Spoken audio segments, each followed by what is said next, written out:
Friends, இந்த வீடியோவில் நம்ம சமச்சீர் கல்வியோட 7th ஸ்டாண்டர்ட் ஜியாகிரஃபி டாபிக் பார்ப்போம். இதில் இந்த டாப்பிக்கில் வந்து எர்த் எப்படி ஃபார்ம் ஆச்சு, அதோட ஸ்ட்ரக்சர் என்ன, என்னென்ன மூவ்மெண்ட்ஸ், கான்டினென்ட்ஸ் இதெல்லாம் எப்படி ஃபார்ம் ஆச்சு அப்படிங்கிறத பார்ப்போம். ஃபர்ஸ்ட் வந்து formation of earth. So earth வந்து எப்படி உருவாச்சு அப்படிங்கிறத சொல்கிறதுக்கு வந்து நிறைய தியரிஸ் வந்தது. அதில் வந்து all over the world accept பண்ண ஒரு ஃபேமஸ் தியரி தான் வந்து பிக் பேங் தியரி. இந்த பிக் பேங் தியரி அப்படிங்கிறது என்னென்னா 10 மில்லியன் இயர்ஸ் 20 மில்லியன் இயர்ஸ்க்கு எகோ சம் காஸ்மிக் எக்ஸ்ப்ளோஷன் வந்து நடந்தது. அந்த எக்ஸ்ப்ளோஷன்லேருந்து தான் நம்மளோட எர்த், யூனிவர்ஸ் இது எல்லாமே வந்து ஃபார்ம் ஆச்சுன்னு சொல்லியிருக்காங்க.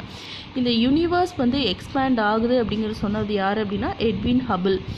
இந்த எட்வின் ஹபிள் வந்து யூனிவர்ஸ் வந்து எக்ஸ்பேண்ட் ஆகுது, இன்னமும் எக்ஸ்பேண்ட் ஆகிட்டு தான் இருக்குது. ஸோ அதனால தான் வந்து நம்மளோட எர்த்தை நம்ம சோலார் சிஸ்டமை தள்ளி கேலக்ஸிஸ் இது எல்லாமே வந்து ரொம்ப தூரமாக இருக்குது, ஸ்டார்ஸ் இது எல்லாமே தூரமாக இருக்குது அப்படிங்கிறது வந்து என்ன ரீசன்னால் அப்படின்னா எக்ஸ்பேண்ட் ஆகிறனால தான் வந்து அது எல்லாமே நம்மள தூரமாக இருக்குது அப்படின்னு சொல்லியிருக்காங்க. Next large hadron collider. இந்த மெஷின் என்ன அப்படின்னா இந்த பிக் பேங் தியரி இது சொன்னதை, இந்த எர்த் எப்படி ஃபார்ம் ஆச்சு அப்படிங்கிறது சொன்னதை வந்து டெஸ்ட் பண்ணுற மெஷின் தான் வந்து லார்ஜ் ஹேட்ரன் மெஷின்ஸ். ஸோ இது மூலிமா நிறைய மிஸ்ட்ரீஸ் நடந்திருக்குன்னு சொல்லியிருக்காங்க. ஸோ நம்மளோட எர்த் வந்து எப்படி ஃபார்ம் ஆச்சு அப்படின்னா இதுதான் வந்து காஸ்மிக் எக்ஸ்ப்ளோஷன். இந்த பிக் பேங் எக்ஸ்ப்ளோஷன்லேருந்து தான் வந்து நெபுலா அப்படிங்கிறது வந்து எக்ஸ்ப்ளோர்ட் ஆகி இதை வந்து வெடித்து இந்த மாதிரி ஒரு ஃபார்ம் கொண்டு வந்தது. அதுதான் நம்ம என்ன சொல்கிறோம்னா நெபுலான்னு சொல்கிறோம். இந்த நெபுலாவிலேருந்து தான் வந்து யூனிவர்ஸ் வந்து ஃபார்ம் ஆகிருக்கு. இந்த யூனிவர்ஸ் எக்ஸ்பேண்ட் ஆகி அதுலேருந்து வந்து தான் வந்து மில்கி வே, அதில் ஒரு பார்ட். யூனிவர்ஸ்லேருந்து வந்து எல்லாமே stars, galaxies, millions of galaxies எல்லாமே இருக்கும். அதில் வந்து மில்கி வே கேலக்ஸிங்கிறது வந்து ஒரு பார்ட். அந்த மில்கி வே கேலக்ஸியில் சோலார் சிஸ்டம்ங்கிறது ஒரு பார்ட். சோலார் சிஸ்டமில் நம்மளோட ஒரு சேட்டிலைட் மாதிரி இருக்கிறது தான் வந்து எர்த்து. நெக்ஸ்ட்டு கான்டினென்ட்ஸ், ஓஷன்ஸ் எல்லாம் எப்படி ஃபார்ம் ஆச்சு அப்படிங்கிறது பார்ப்போம். So land and water bodies இது எல்லாமே வந்து ஃபஸ்ட்டு வந்து இப்போ இருக்கிற மாதிரி இல்லை. இதுக்கு முன்னாடி எப்படி இருந்தது அப்படின்னா எர்த்தில் சவுத் போல் ஃபுல்லாக வந்து லேண்டாகவும் நார்த் போல் ஃபுல்லாக வந்து வாட்டராகவும் தான் இருந்தது. ஸோ இந்த லேண்டை நம்ம என்னென்னு சொல்லுவோம் அப்படி, இந்த சவுத் போலில் உள்ள இந்த லேண்டை என்னென்னு சொல்லுவோம்னா பேஞ்சியான்னு சொல்லுவோம். இதுவே மெகா ஓஷன்ஸ், அந்த நார்த் போலில் உள்ள ஓஷன்ஸ், அந்த வாட்டர் சர்ஃபேஸ் என்னன்னு சொல்கிறோன்னா பந்தலசான்னு சொல்லுவோம். All water all earth. So இதுக்கடுத்து உள்ள இந்த பேஞ்சியாவில் இந்த லேண்ட் சர்ஃபேஸ் வந்து நிறைய பிளேட்ஸாக வந்து ஸ்ப்ளிட் ஆச்சு. ஸோ அந்த பிளேட்ஸ் என்னென்னு சொல்கிறோம் அப்படின்னா லித்தோஸ்பியர். இந்த கான்டினென்ட்ஸாக அதுதான் லித்தோஸ்பியர் பிளேட்ஸ்னு சொல்கிறோம். கான்டினென்ட்ஸ் உருவாகினதுக்கு காரணம் வந்து இந்த லேண்டில் வந்து இப்போ நிறைய கான்டினென்ட்ஸ் இருக்குது. அந்த கான்டினென்ட்ஸில் எப்படி உருவாச்சு அப்படின்னா இந்த லேண்டு தான் வந்து ஸ்ப்ளிட் ஆகி பிளேட்ஸாக வந்து உருவாச்சு. அந்த பிளேட்ஸ் என்னென்னு சொல்கிறோம்னா லித்தோஸ்பியர் பிளேட்ஸ்னு சொல்கிறோம். இதில் மேஜர் பிளேட்ஸ் என்ன அப்படின்னா Eurasia, Antarctica, North America, South America, Pacific, Africa, Indo Australian இதெல்லாம் தான் வந்து major plates. Next smaller plates எது சொல்லணும்னா சின்ன சின்ன islands, Arabian, Caribbean, Philippines, Cocos, Nazca இதெல்லாம் வந்து ஸ்மாலர் பிளேட்ஸ்ன்னு சொல்கிறோம். Next interior of the earth. நம்ம எர்த்தோட இன்னர் பார்ட் அப்படிங்கிறது வந்து நம்ம எப்படி ஃபார்ம் ஆச்சு அப்படிங்கிறத பார்ப்போம். இதுக்கு முன்னாடி செய்ஸ்மோகிராம்ஸ், இப்போ எர்த்குவாக் வந்துச்சு அப்படின்னா அதை வந்து ரெக்கார்ட் பண்ணுறதுக்கு செய்ஸ்மோகிராஃப் யூஸ் பண்ணுவோம். அதோட அந்த ரெக்கார்டிங்ஸில் வந்த இதை வச்சு ஐசாக் நியூட்டன் என்ன ஃபார்ம் பண்ணாங்க அப்படின்னா எர்த்துக்கான ஒரு ஸ்ட்ரக்சரை வந்து அவர் தான் வந்து ஃபர்ஸ்ட் வந்து கொடுத்தாரு. ஸ்ட்ரக்சர் ஆஃப் எர்த் யார் ஃபஸ்ட்டு தியரி வந்து ஃபார்ம் பண்ணாங்க அப்படின்னா ஐசாக் நியூட்டன். ஸோ இந்த சயின்டிஸ்ட் இதுக்கப்புறம் நிறைய சயின்டிஸ்ட் வந்து இந்த எர்த்தோட ஸ்ட்ரக்சரை வந்து நம்மளுக்கு ப்ரெசென்ட் பண்ணியிருக்காங்க. இப்போ இந்த ஸ்ட்ரக்சரோட பார்ட்டை வந்து நம்ம 3 லேயர்ஸாக ஸ்ப்ளிட் பண்ணுவோம். ஃபர்ஸ்ட் வந்து என்னென்னா க்ரஸ்ட், மேண்டில், கோர். இதெல்லாம் தான் வந்து 3 மேஜர் டிவிஷன்ஸ் நம்ம ஸ்ட்ரக்சர் ஆஃப் எர்த்தில் இருக்கிற இந்த டிவிஷன்ஸ். இந்த டிவிஷன்ஸ்லாம் எதை பேஸ் பண்ணி இருக்குது அப்படின்னா அதோட கேரக்டர்ஸ் பேஸ் பண்ணியும் சம் கெமிக்கல் காம்பினேஷன்ஸ், சில கெமிக்கல் காம்போசிஷன் இருக்குது. ஸோ அதை பேஸ் பண்ணி நம்ம இந்த லேயர்ஸாக வந்து ஸ்ப்ளிட் பண்ணியிருக்காங்க.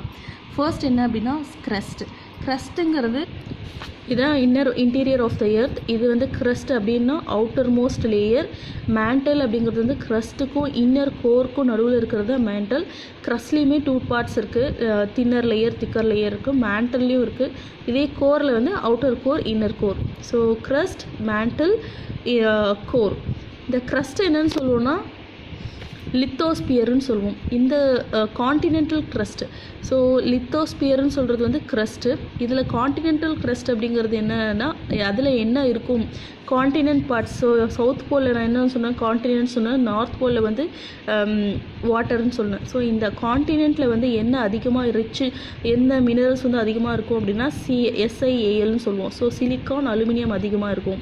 இதே வந்து வாட்டர் லேயரில் என்ன அதிகமாக இருக்கும் அப்படின்னா, பேசல் லேயரில் என்ன அதிகமாக இருக்கும்னா SiMa, சிலிக்கா அண்ட் மெக்னீஷியம்.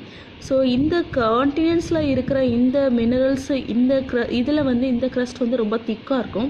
இதுவே வாட்டர் சர்ஃபேஸில் இருக்க க்ரஸ்ட் வந்து தின்னாக இருக்கும். இதுதான் வந்து நம்மளுக்கு க்ரஸ்ட்டை பற்றி தெரிஞ்சுக்க வேண்டியது. அதே மாதிரி இந்த ஆவரேஜ் டெப்த், இந்த காண்டினென்ட்டில் உள்ள ஆவரேஜ் டெப்த் எவ்வளோ இருக்கும் அப்படின்னா 20 கிலோமீட்டர்ஸ். இதுவே அந்த வாட்டரில் வந்து டெப்த் எவ்வளோ இருக்கும்னா 25 கிலோமீட்டர்ஸ் இருக்கும். இது ரெண்டுத்துக்கான திக்னஸ், ஆவரேஜ் டென்சிட்டியோட, க்ரஸ்ட்டோட ஆவரேஜ் டென்சிட்டி வந்து 3 g/cm. ஸோ இதுதான் SiAl, சிலிக்கா, அலுமினியம். காண்டினென்ட்டுக்கு, ஓஷனுக்கு வந்து சிலிக்கா, மெக்னீஷியம் இருக்கும். இது வந்து திக்காக, காண்டினென்ட்டில் வந்து திக்காக இருக்கும். இதோட டெப்த் 20 கிலோமீட்டர்ஸ். ஓஷன் வந்து தின்னாக இருக்கும். டெப்த் வந்து ரொம்ப அதிகமாக, இதை கம்பேர் பண்ணும்போது அதிகமாக இருக்கும், 25 கிலோமீட்டர்ஸ். ரெண்டுத்துக்கும் உள்ள ஆவரேஜ் டென்சிட்டி வந்து 3 g/cm. நெக்ஸ்ட்டு மேண்டலுங்கிறது என்னென்னா, க்ரஸ்ட்டுக்கும் கோருக்கும் நடுவில் இருக்கிறது தான் மேண்டல்னு சொன்னேன். இந்த மேண்டலில் தான் வந்து எர்த்தோட வால்யூம், 83% ஆஃப் எர்த் வால்யூம் வந்து இந்த மேண்டல் சர்ஃபேஸ் தான் வந்து கவர் பண்ணுது. இதை தான் என்னென்னு சொல்கிறோன்னா அஸ்தனோஸ்பியர்னு சொல்கிறோம். மேண்டலில் வந்து அஸ்தனோஸ்பியர்னு சொல்லலாம். இதில் அப்பர் மேண்டல் எவ்வளோ கிலோமீட்டர்ஸ் வரையும் எக்ஸ்டெண்ட் ஆகிருக்கும் அப்படின்னா 900 கிலோமீட்டர்ஸ் வரையும் அப்பர் மேண்டல் எக்ஸ்டெண்ட் ஆகிருக்கும். 900 கிலோமீட்டர்ஸ்க்கு கீழே எல்லாமே வந்து சேம், ஹோமோஜீனியஸ் அப்படின்னா எல்லாமே வந்து சேமாக இருக்கும், ஒரே லேயராக தான் இருக்கும். ஸோ மேண்டலோட ஆவரேஜ் டென்சிட்டி எவ்வளோ அப்படின்னா 8 g/cm. Next inner most part என்னென்னு சொல்லுவோம்னா கோர்னு சொல்லுவோம். அதை பேரிஸ்பியர்னு சொல்லுவோம். இதில் என்ன அதிகமாக இருக்கும் அப்படின்னா நிக்கல் அண்ட் ஃபெர்ரஸ். ஸோ இந்த நைஃப்பில் தான் நம்மளுக்கு கிராவிடேஷனல் ஃபோர்ஸ் அதெல்லாம் எதனால் வருது அப்படின்னா, இந்த இன்னர் கோரில் உருவாகிற இந்த மேக்னெட்டிக் ஃபீல்ட்னால தான் வந்து அந்த ஃபோர்ஸ்லாம் உருவாகுது. இதில் வந்து டென்சிட்டி பாருங்கள், கம்பேர் பண்ணும்போது இதில் தான் டென்சிட்டி கோரில் தான் அதிகமாக இருக்குது, 12 g/cm. ஸோ எர்த்தோட மேக்னெட்டிக் ஃபீல்டு எந்த லேயரில் வந்து ப்ரொடியூஸ் ஆகுது அப்படின்னா கோரில். மேண்டலில் வந்து எர்த்தோட வால்யூம் ப்ரொடியூஸ் ஆகுது. நெக்ஸ்ட்டு இந்த கோரில் வந்து எல்லாமே சாலிட் ஸ்டேட்டாக இருக்குது. எதனால் அப்படின்னா மேண்டல்லையும் க்ரஸ்ட்லேயும் வர்ற அந்த ப்ரெஷர்னால் இது ஃபுல்லாகவே வந்து சாலிட் ஸ்டேட்டாக மாறி இருக்குது. இந்த மேண்டலில் நான் சொன்னால் 500 கிலோமீட்டர்ஸ் வரையும் வந்து செமிசாலிட் ஸ்டேட்டில் இருக்கும். பிகாஸ் ஆஃப் வாட்டர் அதெல்லாம் இருக்கிறனால செமிசாலிட் ஸ்டேட்டில் இருக்கும். ஆனால் இங்கே கோர் வந்து சாலிட் ஸ்டேட் எதனால் அப்படின்னா அதுக்குள்ளே வர்ற ப்ரெஷர்னால். இதுலேயே வந்து நம்ம forces of earth moments. So earth மூமெண்ட்டோட ஃபோர்ஸ் என்னென்ன இருக்குது அப்படிங்கிறது பார்ப்போம். இதில் 2 டைப்ஸ் ஆஃப் ஃபோர்ஸஸ் இருக்குது. ஒன்று எண்டோஜெனிக் ஃபோர்ஸஸ், எக்ஸோஜெனிக் ஃபோர்ஸஸ். நான் ஏற்கனவே சொல்லியிருந்தேன், எர்த்தில் வந்து சேஞ்சஸ் அதிகமாகிட்டே இருக்கும். நம்ம ஹிமாலயாஸ், இப்போ இருக்கிற ஹிமாலயாஸ் வந்து எதில் இருக்குது அப்படின்னா டெத்திசி. இந்த டெத்திசிலுங்கிறது வந்து ஒரு ஷாலோ அப்படின்னு சொல்லுவாங்க, ஒரு குழி மாதிரி. அதுலேருந்து ஃபார்ம் ஆனது தான் வந்து ஹிமாலயாஸ், கோல்டு மவுண்டெயின்ஸ்னு சொல்லுவோம். ஸோ இந்த மாதிரி வர்ற ஃபோர்ஸஸ் வந்து சிலது ஸ்லோவாக இருக்கலாம், சில ஃபாஸ்ட்டாக இருக்கும். அதெல்லாம் என்னென்னு ஸ்ப்ளிட் பண்ணியிருக்காங்க அப்படின்னா எண்டோஜெனிக் ஃபோர்ஸஸ் அண்ட் எக்ஸோஜெனிக் ஃபோர்ஸஸ்ன்னு ஸ்ப்ளிட் பண்ணியிருக்கோம். எண்டோஜெனிக் ஃபோர்ஸஸ் அப்படிங்கிறது வந்து எர்த்தோட இர்ரெகுலாரிட்டிஸ்னால வர்றது தான் வந்து எண்டோஜெனிக் ஃபோர்ஸஸ். இந்த ஃபோர்ஸ்னால நிறைய சேஞ்சஸ் எர்த்தில் வந்து வாஸ்ட் சேஞ்சஸ், நிறைய சேஞ்சஸ் வந்து நடக்கும். அதுதான் என்ன சொல்கிறோன்னா, இந்த வாஸ்ட் சேஞ்சஸ், இந்த எண்டோஜெனிக் ஃபோர்ஸஸ் வந்து 2 டைப்ஸாக ஸ்ப்ளிட் பண்ணுறாங்க. ஒன்று ஸ்லோ மூமெண்ட் ஃபோர்ஸஸ், இன்னொன்று சடன் மூமெண்ட் ஃபோர்ஸஸ்.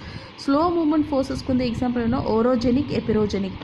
ஓரோஜெனிக்குங்கிறது வந்து ஹரிசாண்டல் மூமெண்ட், எபிரோஜெனிக்குங்கிறது வந்து வெர்டிக்கல். இதுக்கான எக்ஸாம்பிள்ஸ் என்ன அப்படின்னா, இந்த எபிரோஜெனிக் எக்ஸாம்பிள் வந்து ஃபால்ஸ், ரிஃப்ட் வேலி, நம்ம இந்தியாவில் உள்ள நர்மதா வேலி, இதெல்லாம் வந்து எபிரோஜெனிக்கான எக்ஸாம்பிள்ஸ். Next sudden moment. இந்த வாஸ்ட் சேஞ்சஸ் சொன்னால், இந்த வாஸ்ட் சேஞ்சஸில் சடன் மூமெண்ட்டுக்கான எக்ஸாம்பிள்ஸ் என்னென்னா எர்த்குவேக், வால்கனோஸ், லேண்ட்ஸ்லைட். இதெல்லாமே வந்து சடனாக நடக்குது, நமக்கு இதுக்கு முன்னாடி நடக்கும் தெரியாது. இதெல்லாம் தான் வந்து சடன் மூமெண்ட்ஸ். இது எல்லாமே எண்டோஜெனிக், இன்னர் பார்ட்னு சொல்லுவோம்.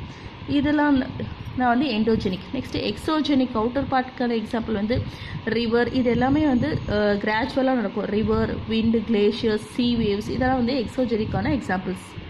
இந்த ஓரோஜெனிக் அப்படிங்கிறது என்னென்னா மவுண்டைன் பில்டிங். இது எப்படி வந்து நம்மளுக்கு வந்து மவுண்டைன்ஸ் உருவாச்சு, அது எந்த மூமெண்ட்ஸ்னால அப்படின்னு பார்த்தோன்னா ஆன்டிக்ளைன்ஸும் சொல்லுவோம். ஸோ இது வந்து நம்மளுடைய எர்த்து க்ரஸ்ட் வந்து அப்ஃபோல்டு அப்படின்னா மேல் நோக்கி, அதை என்னென்னு சொல்லுவோம்னா ஆன்டிக்ளைன்ஸுன்னு சொல்லுவோம். நெக்ஸ்ட்டு சின்க்ளைன்ஸ் எஸ்ஒய்என்ஸ் சின்க்ளைன்ஸ் அப்படிங்கிறது வந்து டவுன்வர்ட் நோக்கி மூவ் ஆச்சு அப்படின்னா வந்து சின்க்ளைன்ஸ். இதெல்லாம் தான் வந்து மவுண்டைன் பில்டிங்னு சொல்லுவோம். எபிரோஜெனிக் அப்படிங்கிறது காண்டினென்டல் மூமெண்ட்ஸில் வந்து எர்த்து க்ரஸ்ட் வந்து வீக்னஸ் ரொம்ப வந்து ஸ்லோ மூமெண்ட்டுன்னு சொன்னேன். அதில் வீக்னஸ்னால வர்றது தான் வந்து ஃபால்ஸ். ஸோ இந்த ஃபால்ஸில் எர்த்தோட டிஸ்பிளேஸ்மெண்ட் ஒரு இடத்துலேருந்து இன்னொரு இடத்துக்கு மூவ் ஆகிறது வந்து சேஞ்ச் ஆகலாம். ஸோ அதை தான் என்னென்னு சொல்கிறோம், ஃபால்ட் லைன்ஸ்னு சொல்கிறோம். இதுக்கான எக்ஸாம்பிள் இது மூலிமா இந்த பிளாக் மவுண்டெயின்ஸ் மூலிமா சில சேஞ்சஸ்னால ஃபார்ம் ஆனது தான் வந்து ரிஃப்ட் வேலி. இந்த ரிஃப்ட் வேலிங்கிறது வந்து என்னென்னா ஈஸ்ட் ஆஃப்ரிக்காவில் இருக்குது. இதுதான் வந்து வேர்ல்டில் உள்ள ரிஃப்ட் வேலி ஃபால்ஸ்க்கான எக்ஸாம்பிள். நம்மளோட நர்மதா வேலி, இந்தியாவில் இருக்க நர்மதா வேலியும் வந்து இதுக்கான எக்ஸாம்பிள். என்ன அப்படின்னா மவுண்டெயின்ஸ்லேருந்து டிஸ்பிளேஸ் ஆகி பிளாக் மவுண்டெயின்ஸும் சொல்லுவோம். அதுலேருந்து கொஞ்சம் டிஸ்பிளேஸ் ஆகி கான்டினென்டல் டிஸ்பிளேஸ் ஆகிறத தான் என்னென்னு சொல்கிறோன்னா எபிரோஜெனிக்னு சொல்கிறோம்.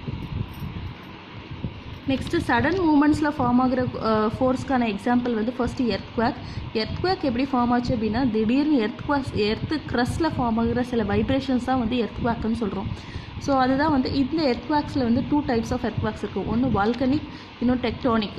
வால்கனிக் அப்படிங்கிறது வந்து எரப்ஷன், அந்த இந்த ஸ்மால் சேஞ்சஸ் தான் வந்து வால்கனிக் எரப்ஷன்னு சொல்கிறோம். டெக்டானிக் எரப்ஷன் அப்படிங்கிறது வந்து நம்மளோட ராக்ஸ் எல்லாம் வந்து கொஞ்சம் டிஸ்பிளேஸ் ஆச்சுன்னா அதனால் வர்றது தான் வந்து டெக்டானிக் எர்த்குவேக்ஸ்ன்னு சொல்கிறோம்.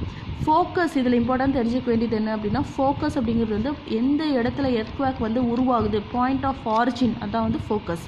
எபிசென்டர் அப்படிங்கிறது வந்து அந்த ஃபோக்கஸ் பாயிண்ட்டுக்கு மேலே இருக்கிற பார்ட்டு தான் என்னென்னு சொல்கிறோம்னா எபிசென்டர்னு சொல்கிறோம். ஸோ எர்த்குவேக் வந்து ஒரு வருஷத்துக்கு 8,000 to 10,000 எர்த்குவேக்ஸ் வந்து நடக்குது. அதனோட இன்டென்சிட்டி ரொம்ப கம்மியாக இருக்கிறதுனால நம்மளுக்கு தெரியறதில்ல. இதை செய்ஸ்மோகிராஃப்ங்கிறத நான் ஏற்கனவே சொல்லியிருக்கேன். எர்த்குவேக்கை வந்து மெஷர் பண்ணுற யூஸ் பண்ணுற இன்ஸ்ட்ருமெண்ட் தான் வந்து செய்ஸ்மோகிராஃப்.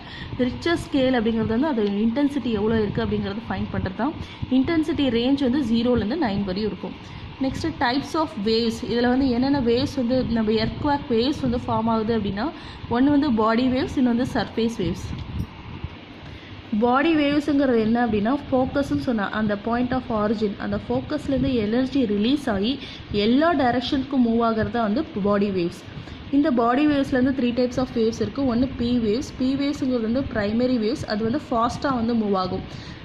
செய்ஸ்மோகிராஃபில் ரெக்கார்ட் பண்ணுற ஃபர்ஸ்ட் வேவ்ஸ் வந்து பி வேவ்ஸ். இது வந்து சவுண்ட் வேவ்ஸ் மாதிரி தான் இருக்கும்.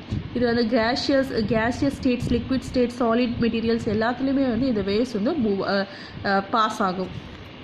இது ஒரு செகண்ட்க்கு எவ்வளோ கிலோமீட்டர்ஸ் பாஸ் ஆகுது அப்படின்னா 8 km/s. நெக்ஸ்ட்டு செகண்டரி வேவ்ஸ் வந்து பி வேவ்ஸோட கம்பேர் பண்ணும்போது கொஞ்சம் ஸ்லோவாக இருக்கும். இது வந்து எவ்வளோ கிலோமீட்டர்ஸ் பாஸ் ஆகும்னா 5 km/s. நெக்ஸ்ட்டு எல் வேவ்ஸுங்கிறது தான் வந்து லாஸ்ட் வேவ். செய்ஸ்மோகிராஃபில் நம்ம ரெக்கார்ட் பண்ணுற லாஸ்ட் வேவ்ஸ் வந்து எல் வேவ்ஸில் எவ்வளோ ஸ்பீட் இருக்கும் அப்படின்னா 4 km/s. இதில் தான் வந்து மோஸ்ட் ஆஃப் த டேமேஜஸ் வந்து இந்த சர்ஃபேஸில் நடக்குது அப்படின்னா because of L waves. Next part வந்து என்ன சொல்கிறோன்னா வால்கனோஸ் அப்படிங்கிறது என்னென்னா நம்மளோட எர்த்தோட அந்த க்ரஸ்ட் சொன்னது, அந்த க்ரஸ்ட்டில் வந்து கொஞ்சம் ஓப்பன் இருந்தால் உள்ளே இருக்க ஹீட்லாம் எப்படி வெளியில் வரும் அப்படிங்கிறது தான் வந்து வால்கனோஸ். ஸோ அப்படி வர்றதுனால வர்ற ஹீட் எனர்ஜியை தான் நம்ம என்னென்னு சொல்கிறோன்னா வால்கனோஸ்னு சொல்கிறோம். ஸோ ஆஷ் க்ளவுடாக இருக்கும், வெண்ட், பேரஸ்டிக் கோன், இதெல்லாம் வந்து இன்டெப்த்தாக படிக்கும்போது பார்ப்போம்.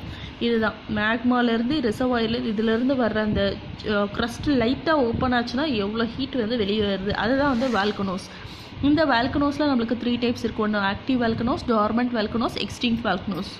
ஸோ ஆக்டிவ் வால்கனோஸ் அப்படிங்கிறது என்னென்னா ஃப்ரீக்வெண்ட்டாக அடிக்கடி வர்றது தான் வந்து ஆக்டிவ் வால்கனோஸ்னு சொல்லுவோம். இதுக்கான எக்ஸாம்பிள் என்ன அப்படின்னா மௌனா லோவா, ஹவாய் ஐலாண்டில் இருக்கிற அதுதான் வந்து லார்ஜஸ்ட் ஆக்டிவ் வால்கனோன்னு சொல்கிறோம். இதுவே நம்மளோட பேரன் ஐலாண்ட் அப்படிங்கிறது வந்து நம்ம இந்தியாவில் நடக்கிற ஆக்டிவ் வால்கனோஸ்க்கு எக்ஸாம்பிள் உள்ள ஒரே ஒரு இது என்னென்னா பேரன் ஐலாண்ட்ஸ். ஸோ அங்கே வந்து எரிமலை வெடித்தல் வந்து நடக்கும். நெக்ஸ்ட்டு டார்மெண்ட் வால்கனோஸ் அப்படிங்கிறது என்னென்னா இதுக்கு முன்னாடி வால்கனோஸ் வந்திருக்கும், இன் ஃபியூச்சர் வரலாம், வராமையும் போகலாம். ஸோ அதுதான் வந்து டார்மெண்ட் வால்கனோஸ் எக்ஸாம்பிள் வந்து இதை வந்து ஸ்லீப்பிங் வால்கனோஸ்னு சொல்கிறோம். வெர்சியூஸ் ஆஃப் இட்டாலியில் இருக்கிற வெஸ்விவியோஸ் அண்ட் மௌனாலா லோவா ஹவாயில் இருக்கிறது, இதுதான் வந்து டார்மெண்ட் வால்கனோஸ்க்கான எக்ஸாம்பிள். நெக்ஸ்ட்டு எக்ஸ்டிங்க்ட் வால்கனோஸ் அப்படிங்கிறது வந்து இந்த டெட் வால்கனோஸ்னு சொல்லலாம். ஸோ இதுக்கான எக்ஸாம்பிள் வந்து மவுண்ட் கிளிமஞ்சாரோ ஆஃப்ரிக்காவில் இருக்கிற அதுவும் ப்ளஸ் நம்மளோட அந்தமான் ஐலாண்டில் இருக்கிற நார்கோடம் ஐலாண்ட் வந்து எக்ஸ்டிங்க்ட் வால்கனோஸ்க்கான எக்ஸாம்பிள்ஸ். நம்ம தமிழ்நாட்டில் வந்து திருவண்ணாமலை ஹில்ஸும் பனாக்கா ஹில்ஸ் வந்து ஆந்திர பிரதேஷும் தான் வந்து எக்ஸ்டிங்க் வால்கனோஸ்க்கான எக்ஸாம்பிள்ஸ். எக்ஸ்டிங்க் அப்படின்னாவே வந்து டெட் வால்கனோஸ் தான் எக்ஸ்டிங்க்னு சொல்கிறோம். டார்மெண்ட்டுங்கிறது என்னென்னா முன்னாடி வால்கனோஸ் வந்திருக்கும், இதுக்கப்புறம் இன் ஃபியூச்சரில் வராமையும் போகலாம், அது டார்மெண்ட். ஆக்டிவ் அப்படின்னா அந்த வால்கனோஸ் ஃப்ரீக்வெண்ட்டாக வர்றதா வந்து ஆக்டிவ். ஆக்டிவ்க்கு எக்ஸாம்பிள் வந்து ஹவாயில் இருக்கிற மௌனாலா லோவா வந்து ஆக்டிவுக்கானவும் எக்ஸாம்பிள் ப்ளஸ் டார்மெண்ட்கானவும் எக்ஸாம்பிள்.